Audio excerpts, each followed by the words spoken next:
ನಮ್ಮಲ್ಲೇ ಕೂತಿರುವಂಥ ನನ್ನ ಆತ್ಮೀಯ ಸ್ನೇಹಿತರಾದಂತಹ ಪುರುಷೋತ್ತಮ್ ಅವರು ಇಬ್ಬರು ಕೂಡ ಇದೇ ಹಾಸನ ಜಿಲ್ಲೆಯವರು. ನಿಮ್ಮ ಹಾಗೇನೆ ಹಾಸ್ಟೆಲ್ನಲ್ಲಿ ಓದ್ದವರು. ನಾವಿಬ್ಬರು ಕೂಡ 2008 ಬ್ಯಾಚಿನ KS ಅನ್ನು ಪಾಸ್ ಮಾಡಿದವರು. ಇಬ್ಬರು ಕೂಡ ಈಗ ಅವರು ಜಾಯಿಂಟ್ ಡೈರೆಕ್ಟರ್ ಆಗಿದ್ದಾರೆ. ಹಾಗೇನೆ ಈಗ ನಿಮಗೆ ಅವರ ಪರಿಚಯ ಒಂದನ್ನು ಮಾಡಿಕೊಡ್ತಾರೆ ಆನಂತರ. ಸೊ ನಾನು ನಿಮಗೆ ಭಾಳ ಹೊತ್ತನ್ನು ತಗೊಳ್ಳೋದಿಲ್ಲ, ಯಾಕೆಂದರೆ ಭೈರಪ್ಪನವರು ನಿಮಗೆ ಕ್ಲಾಸನ್ನು ಮಾಡ್ತಾರೆ 1-1.5 ಗಂಟೆ. ಏನು ಈ ಪ್ರೋಗ್ರಾಮ್ ಮಾಡಿದಾರೋ ನಿಜವಾಗ್ಲೂ ಕೂಡ ಬಹಳ ಅನುಕೂಲ ಆಗುವಂಥದ್ದು. ಇದರ ಪರಿಣಾಮ ಯಾವ ರೀತಿ ಇರ್ತದೆ ಅನ್ನೋದು ಆ ವರ್ಷದ ಅನುಭವದಲ್ಲಿ ಹೇಳ್ತಾ ಇದ್ದೇನೆ. ಇದನ್ನ ಯಾರು ಹೆಚ್ಚು ಯೂಸ್ ಮಾಡ್ತಿದ್ದಾರೆ, ಯಾರಿಗೆ ಬೇಕಾಗಿದೆಯೋ ಅವ್ರು ಯೂಸ್ ಮಾಡ್ತಿಲ್ಲ. ಯಾರು ಬೆಂಗಳೂರು ಸುತ್ತಮುತ್ತ ಇದ್ದಾರೋ, ಯಾರ ಕಾಲೇಜಿನಲ್ಲಿ ಫಾರಿನ್ ಎಜುಕೇಷನ್ ಬಗ್ಗೆ ಹೆಚ್ಚು ಮಾತಾಡ್ತಿದ್ದಾರೋ, ಫಾರಿನ್ ಯೂನಿವರ್ಸಿಟಿ ಬಗ್ಗೆ ಕೊಲಾಬ್ರೇಷನ್ ಆಗಿದ್ದಾರೋ, ಯಾರಿಗೀಗ ಆಲ್ರೆಡಿ ಇದ್ರ ಬಗ್ಗೆ ಒಂದಷ್ಟು ನಾಲೆಡ್ಜ್ ಇರುವಂಥ ಪೇರೆಂಟ್ಸ್ ಇದ್ದಾರೋ ಅವರು ಹೆಚ್ಚು ಯೂಟಿಲೈಸ್ ಮಾಡ್ಕೋತಿದ್ದಾರೆ. ಅವರಿಗಿಂತ ಹೆಚ್ಚು ನೀಡ್ ನಿಮಗಿರ್ತದೆ. ಬಟ್ ನೀವು ಒಂದು ದಿನಕ್ಕೂ ಆ ಪ್ರಯತ್ನ ಮಾಡಿರಲ್ಲ. ಇನ್ನೂ ಬೇಕಾದ್ರೆ ಹೇಳಿ, ಬಿಗ್ ಬಾಸ್ ಅಲ್ಲಿ ಟಿಕ ಟಿಕ ಟಿಕ ಟಿಕ ಟಿಕ ಅಂತ ಅಂದ್ಬಿಟ್ಟು ಇದ್ದು ಬದುದನ್ನೆಲ್ಲ ಹೇಳ್ತೀರಿ. ಗಿಲ್ಲಿ ಬಗ್ಗೆ ಕೇಳಿದ್ರೆ ಗಿಲ್ಲಿ ಬಗ್ಗೆ ಹೇಳ್ತೀರಿ, ಇನ್ನೊಬ್ಬರ ಬಗ್ಗೆ ಕೇಳಿದ್ರೆ ಇನ್ನೊಬ್ಬರ ಬಗ್ಗೆ ಹೇಳ್ತೀರಿ. IELTS ಬಗ್ಗೆ ಕೇಳಿದ್ರೆ IELTS ಅದೆಂಥದ್ದು ಎಕ್ಸಾಮು ಅಂತ ಹೇಳ್ತೀರಿ. ಇದು ನಮ್ಮ ಪರಿಸ್ಥಿತಿ. ಈ ಪರಿಸ್ಥಿತಿಗೆ ನೋಡಿ, ಇಲ್ಲಿ ಕೂತಿರುವ 99 ಭಾಗದ ಜನಕ್ಕೆ ನಿಮ್ಮ ಬದುಕಿನಲ್ಲಿ ಏನಾದ್ರೂ ಕೂಡ ನಿಮಗೆ ಸಮಸ್ಯೆ ಆಗಿದೆ ಅಂದ್ರೆ ಅದಕ್ಕೆ ಬೇರೆ ಇನ್ಯಾರು ಕಾರಣ ಅಲ್ಲ, ನಿಮಗೆ ನೀವೇ ಕಾರಣ.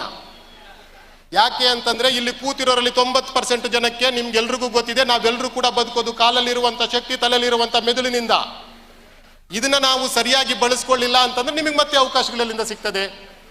ಎಷ್ಟೋ ಜನಕ್ಕೆ ಈ ದೇಶದಲ್ಲಿ ಕನಿಷ್ಠ 10ರಿಂದ 15 ಕೋಟಿ ಜನ ಇವತ್ತಿನವರೆಗೂ ಶಾಲೆಯನ್ನೇ ನೋಡಿಲ್ಲ.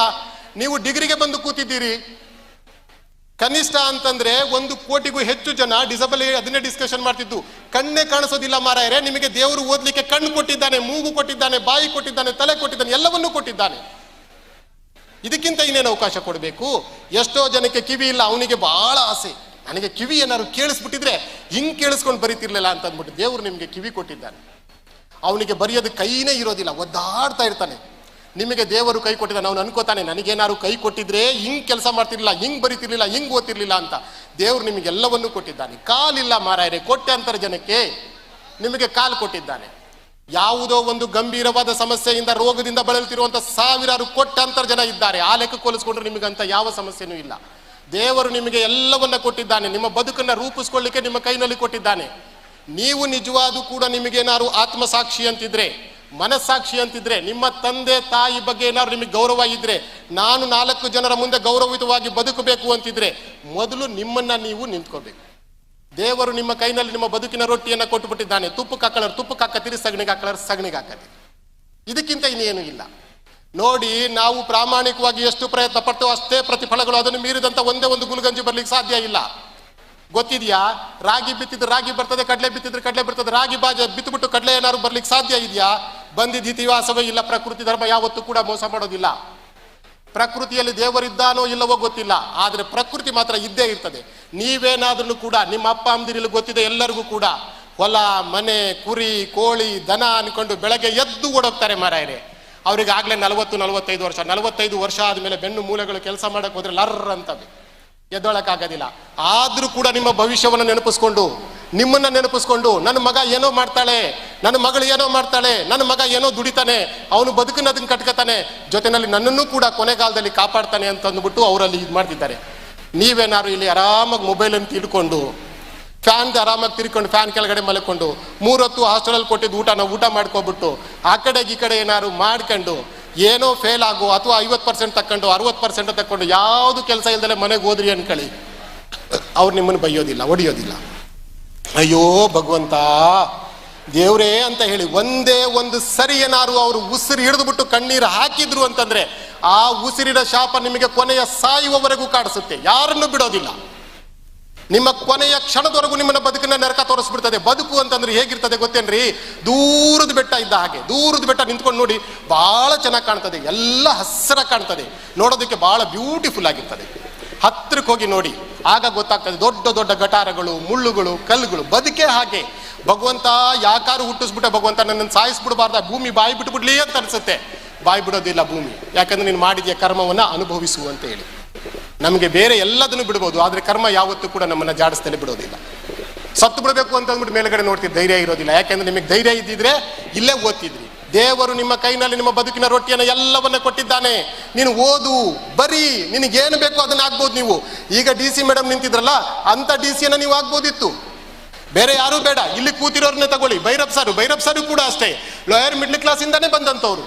ಮಿಡ್ಲ್ ಸ್ಕೂಲ್ ಮೇಸ್ಟ್ ಇಂದ ಬಂದಿದ್ದಾರೆ. ಅವರು ಒಂದು ಮಿಡ್ಲ್ ಸ್ಕೂಲ್ ಮೇಸ್ಟ್ ಇಂದ KS ನಲ್ಲಿ top 2nd rank assistant commissioner. ಅದ್ರ ಜೊತೆನಲ್ಲಿ UPSC ನಲ್ಲಿ 2 ಸರಿ ರ್ಯಾಂಕ್. ಅವರು ಅದ್ರ ಜೊತೆನಲ್ಲಿ 36 ಎಂಟ್ರೆನ್ಸ್ ಎಕ್ಸಾಮ್ ಇಂಡಿಯಾದಲ್ಲಿ ಏನಾದ್ರು ಎಕ್ಸಾಮ್ಸ್ ಅನ್ನ ಮಾಡಿದ್ರೆ, ನನಗೆ ಗೊತ್ತಿರೋ ಹಾಗೆ ನನ್ನ ಅನುಭವದಲ್ಲಿ ಅಷ್ಟು ಎಕ್ಸಾಮ್ ಅನ್ನ ಮಾಡ್ಕೊಂಡಂತ ಹಿಸ್ಟ್ರಿಯನ್ನ ನಾನು ನೋಡೇ ಇಲ್ಲ, ನೋಡಿಕ್ ಸಾಧ್ಯವೇ ಇಲ್ಲ.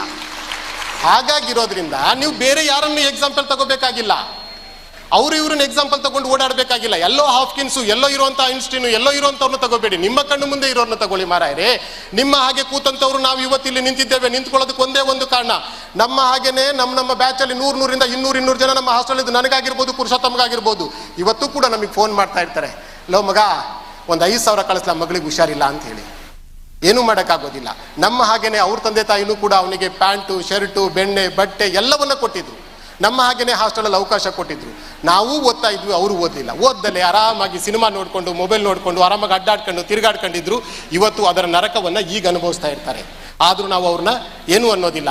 ಆಯ್ತು ಕಣೋ, ಒಂದಷ್ಟು ಕಳಿಸ್ಕೊಡ್ತೇವೆ ತಡಿಯಪ್ಪ ಅಂತ ಹೇಳ್ತೀವಿ. ನೋಡಿ, ನಿಮ್ಮ ಬದುಕಿನಲ್ಲಿ ನಿಮ್ಗೆಲ್ರಿಗೂ ಗೊತ್ತಿದೆ, ನಿಮ್ಮ ಅಪ್ಪ ಅಮ್ಮ ಪ್ರತಿದಿನದ ಬದುಕನ್ನು ಕೂಡ ಕಷ್ಟಪಟ್ಟುಬಿಟ್ಟಿಲ್ಲ. ಯಾರಿಗೋ ಒಬ್ರಿಗೆ ಹುಷಾರಿಲ್ಲ ಅಂತ ಅಂದ್ಬಿಟ್ಟು, ಮಗ ಅಪ್ಪ ನಂಗೆ ಹುಷಾರಿಲ್ಲ ಅಂತ ಅಂದ್ಬಿಟ್ಟು ಫೋನ್ ಮಾಡಿ 10,000 ರೂಪಾಯಿ ಬೇಕು ಅಂದ್ರೆ ಕಂಡೋರ್ ಮನೆ ಮುಂದ್ಗಡೆ ಹೋಗಿ ನಿಂತ್ಕೊಂಡು ತಲೆ ಬಗ್ಸಿ 10,000 ರೂಪಾಯಿ ಕೈಲಿ ಹಿಡ್ಕೊಂಡು ಬಸ್ ಹತ್ತಬೇಕು. ಅವರು ಅಂತ ಆರ್ಥಿಕ ದುಸ್ಥಿತಿಯಲ್ಲಿ ಇರ್ತಾರೆ. ಅಂಥವ್ರನ್ನೂ ಕೂಡ ನೀವೇನಾದ್ರೂ ಕೂಡ ಮೋಸ ಮಾಡಿದ್ರೆ, ಆ ಮೋಸಕ್ಕೆಲ್ಲಾರು ನಿಮಗೆ ಇದಿತ್ತು ಸಿಗ್ತದೇನ್ರಿ ಪ್ರಾಪ್ತಿ? ಆ ಮೋಸ ನಿಮ್ಮನ್ನ ಸಾಯುವವರೆಗೂ ಬ್ಯಾಲೆನ್ಸ್ ಶೀಟ್ ಯಾವತ್ತೂ ಕೂಡ ಹೊರಟೋಗೋದಕ್ಕಿಲ್ಲ. 2 2 4 ಆಗಬೇಕೆ ಹೊರತು ಯಾವತ್ತೂ ಕೂಡ ಒಂದಾಗ್ಲಿಕ್ಕೆ ಸಾಧ್ಯ ಇಲ್ಲ. ನಿಮ್ಮನ್ನ ಕೊನೆಯ ಕ್ಷಣದವರೆಗೂ ಸಾಯಿಸುತ್ತೆ ಅದು ಸಾಯಿಸಬಾರ್ದ? ನಿಮಗೆ ನಿಮ್ಮ ಅಪ್ಪ ನಿಮ್ಮಮ್ಮನ ನೆನಪಿಸ್ಕೊಳ್ಳಿ, ನಿಮ್ಮ ಸುತ್ತಮುತ್ತಲಿನ ವಾತಾವರಣ ನೆನಪಿಸ್ಕೊಳ್ಳಿ, ನಿಮ್ಮ ಕೌಟುಂಬಿಕ ಹಿನ್ನೆಲೆಯನ್ನು ನೆನಪಿಸ್ಕೊಳ್ಳಿ, ನಿಮ್ಮ ಆರ್ಥಿಕ ಹಿನ್ನೆಲೆಯನ್ನು ನೆನಪಿಸ್ಕೊಳ್ಳಿ, ನಿಮ್ಮ ಪರಿಸ್ಥಿತಿಯನ್ನು ನೆನಪಿಸ್ಕೊಳ್ಳಿ, ಮತ್ತೆ ನಿಮ್ಮ ಮುಂದಿನ ಬದುಕನ್ನು ನೆನಪಿಸ್ಕೊಳ್ಳಿ. ಯಾಕೆ ಅಂತಂದ್ರೆ, ಇಲ್ಲಿ ಕೂತಿರೋರೆ 99 ಭಾಗ ಹಾಸ್ಟೆಲ್ ಅಂತಂದ್ರೆ ಯಾರಿಗೂ ಕೂಡ 10-15 ಎಕರೆ ಜಮೀನಿಲ್ಲ, ಅಡಿಕೆ ತೋಟಗಳಿಲ್ಲ, ಯಾರ ಮನೆಯೂ ಕೂಡ ಬೆಂಚ್ ಕಾರ್ ಇಲ್ಲ. ಎಲ್ಲರೂ ಕೂಡ ಏನು ಅಂತಂದ್ರೆ ತಲೆಯಲ್ಲಿರುವಂಥ ಮೆದುಳು, ಕಾಲಿನಲ್ಲಿರುವಂಥ ಶಕ್ತಿಯನ್ನು ನಂಬಿಕೊಂಡು ಬದುಕುವಂಥವ್ರು. ಹಾಗಿದ್ದಾಗ ನಾವು ಹುಡುಕಾಟ ಆಡಲೇಬಾರ್ದು ಬದುಕಿನೊಂದಿಗೆ. ಬದುಕನ್ನು ಬಹಳ ಗಂಭೀರವಾಗಿ ತಗೊಂಡ್ರು ಒಂದಷ್ಟು ಬದುಕಬಹುದೇ ಹೊರತು ಇಲ್ಲ ಅಂತಂದ್ರೆ ಬದುಕನ್ನು ಕಳ್ಕತ್ತೇವೆ.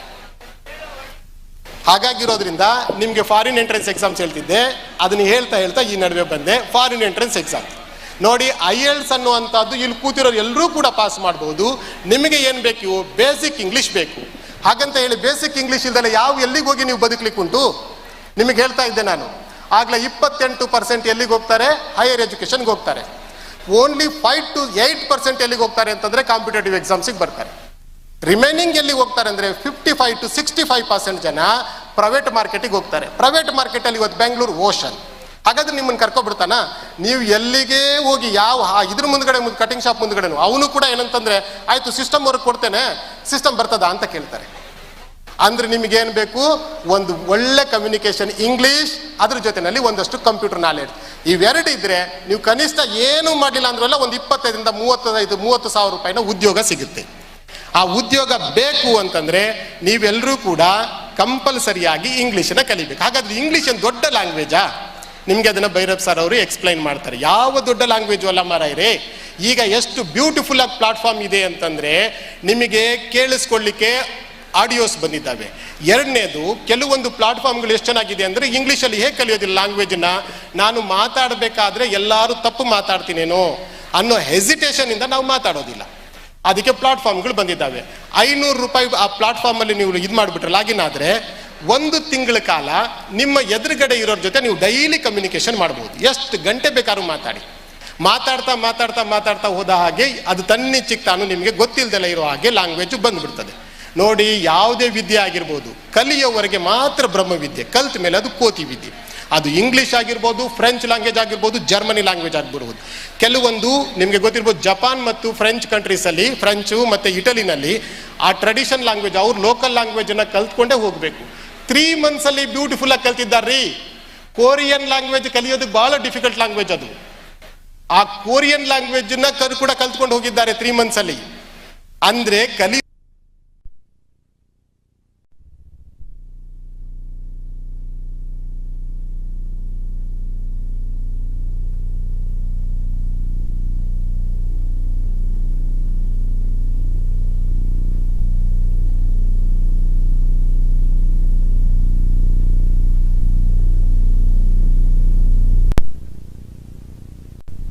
ಸೀಸನ್ ಅಂತ ಹೇಳಿ. ಸ್ಪ್ರಿಂಗ್ ಸೀಸನ್ ಅಂತಂದ್ರೆ ಜನವರಿ ಮತ್ತು ಫೆಬ್ರವರಿ ಅಡ್ಮಿಷನ್ ಆಗೋದಕ್ಕೆ ಸ್ಪ್ರಿಂಗ್ ಸೀಸನ್ ಅಂತ ಹೇಳಿದ್ರೆ, ಫಾಲ್ ಸೀಸನ್ ಅಂತಂದ್ರೆ ಆಗಸ್ಟ್ ಮತ್ತು ನವೆಂಬರ್ ಆಗೋದು, ಇದು ಆಗಸ್ಟ್ ಮತ್ತು ಸೆಪ್ಟೆಂಬರ್ ಮಂತಲ್ಲಿ ಆಗೋದನ್ನ ಫಾಲ್ ಸೀಸನ್ ಅಂತಾರೆ. ಈ ಸೀಸನ್ಗಳಲ್ಲಿ ನೀವು ಯಾರದ್ರಲ್ಲಿ ಯಾವ ಸೀಸನ್ಗೆ ಅಪ್ಲಿಕೇಶನ್ ಹಾಕಿದ್ರು ಅವರೊಂದು ಲೆಟರ್ನ ಕೊಡ್ತಾರೆ. ಅದನ್ನ ತಗೊಂಡು ಸೋಷಿಯಲ್ ವೆಲ್ಫೇರ್ ಡಿಪಾರ್ಟ್ಮೆಂಟಲ್ಲಿ ನೀವು ಅಪ್ಲಿಕೇಶನ್ ಹಾಕಿದ್ರೆ ಮುಗೀತ್. ಇದುವರೆಗೂ ಕೂಡ ಅಪ್ಲಿಕೇಶನ್ ಹಾಕಿ ಎಲಿಜಿಬಲ್ ಇರುವಂಥ ಎಲ್ಲ ಕ್ಯಾಂಡಿಡೇಟ್ಗೂ ಕೂಡ ನಿಮಗೆ ವೀಸಾ ಮಾಡಿಸ್ಕೊಳ್ಳೋದಕ್ಕೆ ಗೌರ್ನಮೆಂಟ್ ಕೊಡುತ್ತೆ, ಏರ್ ಫೇರ್ ಗೌರ್ನಮೆಂಟ್ ಕೊಡುತ್ತೆ, ಇನ್ಶೂರೆನ್ಸ್ ಗೌರ್ನಮೆಂಟ್ ಕೊಡುತ್ತೆ. ಅದ್ರ ಜೊತೆಯಲ್ಲಿ ನಿಮಗೆ ಅಲ್ಲಿ ಉಳ್ಕೊಳ್ಳಿಕ್ಕೆ ಮೊದಲು 8 ಲಕ್ಷ ಇತ್ತು, ಈಗ ಒಂದು ಸ್ವಲ್ಪ ಜಾಸ್ತಿ ಮಾಡಿದೆ, ಗೌರ್ನಮೆಂಟ್ 10 ಲಕ್ಷದವರೆಗೂ ಮಾಡಿದೆ. ಹಾಗೆ ನಿಮ್ಮ ಫೀಸ್ 100% ಕೊಡುತ್ತೆ. ನಿಮಗಲ್ಲಿ ಪೆನ್ನು, ಪುಸ್ತಕ, ಲ್ಯಾಪ್ಟಾಪ್ ತಗೊಳ್ಳಿಕ್ಕೆ 1 ಲಕ್ಷ ರೂಪೀಸ್ ಕೊಡುತ್ತೆ. ನಿಮಗಲ್ಲಿ ಹೋಗಿ ಏನೆಲ್ಲ ಬೇಕಲ್ಲ ಅಷ್ಟನ್ನೂ ಕೂಡ ಗೌರ್ನಮೆಂಟ್ ಕೊಡುತ್ತೆ. ನೀವು USA ಹೋಗ್ತೀನಿ ಅಂತಂದ್ರೆ 60 ರಿಂದ 80 ಲಕ್ಷ ಎಕ್ಸ್ಪೆಂಡಿಚರ್ ಆಗುತ್ತೆ, ಅಷ್ಟನ್ನೂ ಕೂಡ 100% ಗೌರ್ನಮೆಂಟ್ ಕೊಡ್ತದೆ. UK ಹೋಗ್ತೀನಿ ಅಂದ್ರೆ 30 to 40 ಲ್ಯಾಕ್ಸ್ ಆಗ್ತದೆ, 30 to 40 ಲ್ಯಾಕ್ಸ್ ಅನ್ನು ಕೂಡ ಗೌರ್ನಮೆಂಟ್ ಕೊಡ್ತದೆ. ಹಾಗೇನೆ ನೀವು ಈಗ ಆಸ್ಟ್ರೇಲಿಯಾ ಹೋಗ್ತೀನಿ ಅಂತಂದ್ರೆ ಮ್ಯಾನೇಜ್ಮೆಂಟ್ ಕೋರ್ಸು ಆಸ್ಟ್ರೇಲಿಯಾ ಮತ್ತು ಕೆನಡಾದಲ್ಲಿ ಸ್ವಲ್ಪ ಸ್ಕೋಪ್ ಜಾಸ್ತಿ ಇದೆ. ಅಲ್ಲಿಗೆ ಹೋಗ್ತೀನಿ ಅಂದ್ರೆ 60 to 70 ಲ್ಯಾಕ್ಸ್ ಆಗುತ್ತೆ, ಅಷ್ಟನ್ನು ಗೌರ್ನಮೆಂಟ್ ಕೊಡುತ್ತೆ. ಈ ಎಲ್ಲಾ ಕೋರ್ಸ್ಗಳಿಗೂ ಕೂಡ ಎಲ್ಲದಕ್ಕೂ ಕೂಡ ಗೌರ್ನಮೆಂಟ್ ಪೇ ಮಾಡುತ್ತೆ. ನೀವೇನ್ ಮಾಡಬೇಕಾಗಿರೋದು ಜಸ್ಟ್ ಇಷ್ಟು. ನಿಮಗೆ ಗೊತ್ತಿರಬಹುದು, ಬೆಂಗಳೂರಲ್ಲಿ ಬೇರೆ ಬೇರೆಯವ್ರ ಜನ ನಮ್ಮ ಹತ್ರ ಬರ್ತಾರೆ, ಸರ್ ನನ್ನ ಮಗಳನ್ನ ನಾನು USA ಕಳಿಸ್ಬೇಕು ಅಂತಿದ್ದೀನಿ. ಎಷ್ಟು ಜನ ಮಗಳು? ಒಬ್ಬಳೆ ಮಗಳು. ನೀವೇನ್ ಮಾಡ್ತಿದ್ದೀರಿ? ಡಾಕ್ಟ್ರು. ನಿಮ್ಮ ಮಿಸಸ್ ಡಾಕ್ಟ್ರು. ಅಲ್ರಿ ಒಬ್ಬಳೆ ಮಗಳಂತೀರಿ, ಈಗ ತಾನೇ ಮೊನ್ನೆ BSc ಮುಗಿಸಿದಾಳೆ, ಇವಳಲ್ಲಿ ಹೋಗಿ ಏನು ಮಾಡ್ತಾಳ್ರಿ ಅಂದರೆ, ಸಾರ್ ನನ್ನ ಹತ್ರ ಆಸ್ತಿ ಇದೆ, ಎಲ್ಲದೂ ಇದೆ, ಅವಳು ಬದುಕನ್ನ ನೆಕ್ಸ್ಟ್ ನಡೆಸ್ಬೇಕಾಗಿರೋರು ಅವಳು. ಅಲ್ರಿ ಇನ್ನೂ ಸಣ್ಣ ವಯಸ್ಸಲ್ರಿ, 21 ವರ್ಷ, ಹೆಂಗ್ರಿ ಹೋಗ್ಬಿಟ್ಟು ಈ ಆಸ್ಟ್ರೇಲಿಯಾದಲ್ಲಿ ಇರ್ತಾಳೆ ಆ ಚಳಿನಲ್ಲಿ ಅಂತ. ಸರ್ ಹೇಗೋ ಬದುಕತ್ತಾಳೆ ಸರ್, ಜಗತ್ನಲ್ಲಿ ಕಷ್ಟಪಟ್ಟರೆ ಮಾತ್ರ ಅವ್ರು ಬದುಕು ಸಿಗುತ್ತೆ, ನಾವು ಅನುಭವಿಸಿರೋ ನರಕಕ್ಕಿಂತ ನೀವು ಅನುಭವಿಸೋದಿಲ್ಲ, ಹೋಗ್ಲಿ ಸರ್ ಅಂತಾರೆ. ಅಂದ್ರೆ ಈಗ ಏನೇನು ಶ್ರೀಮಂತರಿದ್ದಾರಲ್ಲ, ನೀವು IAS ಆಫೀಸರ್ ಆಗಿರ್ಬೋದು, ದೊಡ್ಡ ದೊಡ್ಡ ಇಂಡಸ್ಟ್ರಿಯಲ್ ಆಗಿರ್ಬೋದು, ಪೊಲಿಟಿಷಿಯನ್ ಆಗಿರ್ಬೋದು, ಅವ್ರ ಮಕ್ಕಳನ್ನ 1 ವರ್ಷ 2 ವರ್ಷಕ್ಕಾದ್ರೂ ಕೂಡ ಫಾರಿನಿಗೆ ಕಳಿಸ್ತಾ ಇದ್ದಾರೆ. ನಿಮಗಲ್ಲಿ ಹೋಗೋದ್ರಿಂದ ಏನು ಉಪಯೋಗ ಆಗುತ್ತೆ? ಇಂಡಿಯಾದಿಂದ ಹೋಗುವಂಥವ್ರು, ಸ್ಪಾನ್ಸರ್ಶಿಪ್ ತಗೊಂಡು ಹೋಗುವಂಥವ್ರು 90% ಜನ ಯಾರು ಅಂತಂದ್ರೆ ಅಲ್ಲಿ ಹೋದ್ಮೇಲೆ ಒಂದು 2 ಇಯರ್ ರೂಟ್ ವೀಸಾ ಕೊಡ್ತಾರೆ, ಅಂದ್ರೆ ನಿಮಗೆ ಜಾಬ್ ಹುಡುಕೊಳ್ಳಿಕ್ಕೆ. ಆ ಜಾಬಿಗೆ ಅನುಕೂಲ ಆಗಲಿ ಅನ್ನೋ ಒಂದೇ ಒಂದು ಕಾರಣಕ್ಕೆ ಏನು ಮಾಡ್ತಾರೆ ಅಂತಂದ್ರೆ ಅಲ್ಲಿಗೆ ಹೋಗಿ ಆ ಎಜುಕೇಶನ್, ಹೈಯರ್ ಎಜುಕೇಶನ್ ಮುಗಿಸ್ಕೋತಾರೆ, ಜೊತೆನಲ್ಲಿ ಜಾಬನ್ನು ಕೂಡ ಹುಡುಕೋತಾರೆ. ಈಗ ಸ್ವಲ್ಪ ಗ್ಲೋಬಲ್ ಮಾರ್ಕೆಟು ವರ್ಸ್ಟ್ ಇದೆ, ಅಂದ್ರೆ ಸ್ವಲ್ಪ ಕಂಡೀಷನ್ಸು ಅಷ್ಟು ಸುಲಭ ಆಗಿಲ್ಲ. ಹಾಗಂತ ಏನು ಜಾಬಿಗೆ ಇಲ್ಲಿರುವಷ್ಟೇನು ಸಮಸ್ಯೆ ಇಲ್ಲ. ಸ್ವಲ್ಪ ಈ ಮೊದಲಿಗೆ ಹೋಲಿಸ್ಕೊಂಡ್ರೆ ಏನಾಗ್ತಿತ್ತು ಅಂತಂದ್ರೆ ಇಂಡಿಯಾದವ್ರು ಇಂಟರ್ನ್ಶಿಪ್ ಮುಗಿಸ್ಕೊಂಡ ತಕ್ಷಣನೇ ಅವನಿಗೊಂದು ಜಾಬ್ ಸಿಕ್ಕಿರೋದು ಯಾವ್ದಾದ್ರು ಒಂದು. ಈಗ ಸ್ವಲ್ಪ ಮಾರ್ಕೆಟ್ ಎಲ್ಲರಿಗೂ ಕೊಟ್ಟಿದೆ, ಅದನ್ನ ನಿಮಗೂ ಕೂಡ ಓದಿದ್ದೀರಿ. ಸೊ ಇಷ್ಟೆಲ್ಲ ಕೊಟ್ಟ ಮೇಲೂ ಕೂಡ ನೀವು ಇನ್ನೂ ಕೂಡ ಅದ್ರ ಬಗ್ಗೆ ತಿಳ್ಕೊಂಡಿದ್ರೆ ಎಷ್ಟು ಜನಕ್ಕೆ ಪ್ರಭುದ ಬಗ್ಗೆ ಗೊತ್ತಿತ್ತು? ಕೈ ಎತ್ತಿ. ಇದು ನಮ್ಮ ದೇಶ, ಇದು ನಮ್ಮ ಅಗತ್ಯತೆಗಳು. ಇದನ್ನೇ ಹೇಳೋದು. ನೋಡಿ, ನಮ್ಮಲ್ಲಿ ಅವಕಾಶಗಳು ಬಹಳಷ್ಟು ಇದೆ, ಆದ್ರೆ ಅದನ್ನು ಬಳಸ್ಕೊಳ್ಳುವ ಮಟ್ಟದ ಮೇಲೆ ನಿಂತಿರ್ತದೆ. ಹಾಗಾಗಿರೋದ್ರಿಂದ ನಿಮಗೆ ಹೈಯರ್ ಎಜುಕೇಶನ್ ಬಗ್ಗೆ ಹೇಳಿದ್ದೇನೆ, ಮತ್ತು ಎಂಟ್ರೆನ್ಸ್ ಎಕ್ಸಾಮ್ಸು. PGಗೆ ಹೋಗುವಂಥವ್ರು ಯಾರು ಇದ್ರೆ ಇಲ್ಲೆಲ್ಲೋ B.Ed ಮಾಡೋದ್ರ ಬದಲು ರೀಜನಲ್ ಕಾಲೇಜಲ್ಲಿ ಮಾಡಿ, ಸ್ಪೀಚ್ ಅಂಡ್ ಹಿಯರ್ ಇನ್ಸ್ಟಿಟ್ಯೂಷನಲ್ಲಿ ಮಾಡಿ, ಸೆಂಟ್ರಲ್ ಯೂನಿವರ್ಸಿಟಿನಲ್ಲಿ ಮಾಡಿ. ಬೇಕಾದಷ್ಟು ಪ್ರೀಮಿಯರ್ ಇನ್ಸ್ಟಿಟ್ಯೂಷನ್ ಇದೆ. ಪ್ರೀಮಿಯರ್ ಇನ್ಸ್ಟಿಟ್ಯೂಷನ್ ಅಲ್ಲಿ ಬಂದ್ಬಿಟ್ರೆ B.Ed ಸರ್ಟಿಫಿಕೇಟ್ ಅನ್ನ ತಗೊಬಂದ್ರೆ, ರೀಜನಲ್ ಕಾಲೇಜ್ B.Ed ಸರ್ಟಿಫಿಕೇಟ್ ತಗೊಬರೋದಕ್ಕೂ ಇಲ್ಲೆಲ್ಲೋ ಇರುವಂತ B.Ed ಸರ್ಟಿಫಿಕೇಟ್ ತಗೊಂಡು ಹೋಗ್ಬಿಟ್ಟು ಯಾವ್ದಾದ್ರು ಒಂದು ಕ್ರೈಸ್ಟ್ ಇನ್ಸ್ಟಿಟ್ಯೂಷನ್ ಅಲ್ಲಿ ನಿಂತ್ಕೊಂಡ್ರೆ ರೀಜನಲ್ ಕಾಲೇಜ್ ಇನ್ಸ್ಟಿಟ್ಯೂಷನ್ ತಗೊಬಿಟ್ಟು ಎಷ್ಟು ಕೇಳ್ತೀರಿ ಸ್ಯಾಲ್ರಿನಾ ಅಂತ ಕೇಳ್ತಾರೆ.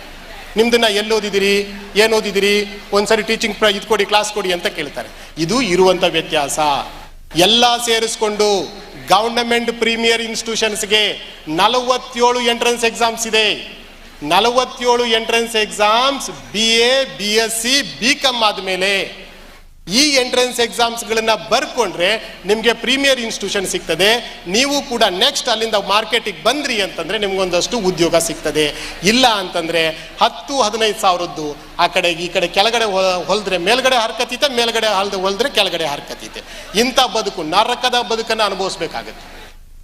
ಹಾಗೇನೆ ಎರಡನೇದು, ಮೂರನೇದು ನಿಮಗೆ ಪ್ರೈವೇಟ್ ಮಾರ್ಕೆಟು. ಪ್ರೈವೇಟ್ ಮಾರ್ಕೆಟ್ ಅಲ್ಲಿ ಇವತ್ತು ಎಂಟ್ರಿ ಆಗಬೇಕು. ಬಹಳ ದೊಡ್ಡ ಗ್ಲೋಬಲ್ ಇದೆ ಮಾರಾಯರೆ. ಮಾರ್ಕೆಟ್ ಅಲ್ಲಿ ತುಂಬಾ ಜಾಬ್ಸ್ ಇದೆ, ಆದ್ರೆ ಯಾರಿಗೆ ಅಂತಂದ್ರೆ ಬುದ್ಧಿವಂತರಿಗೆ ಮಾತ್ರ, ದಡ್ರಿಗಿಲ್ಲ. ಸೊ ಪ್ರತಿಯೊಂದಕ್ಕೂ ಒಂದು ಸರ್ಟಿಫಿಕೇಟ್ ಕೋರ್ಸ್ ಅನ್ನ ಕೇಳ್ತಾರೆ. ನರ್ಸಿಂಗ್ ಮಾಡಿದ್ದೀರಾ, TR ಸರ್ಟಿಫಿಕೇಟ್ ಮಾಡಿದ್ದೀರಾ, ಕೊಡಿ ಅಂತ ಹೇಳ್ತಾರೆ.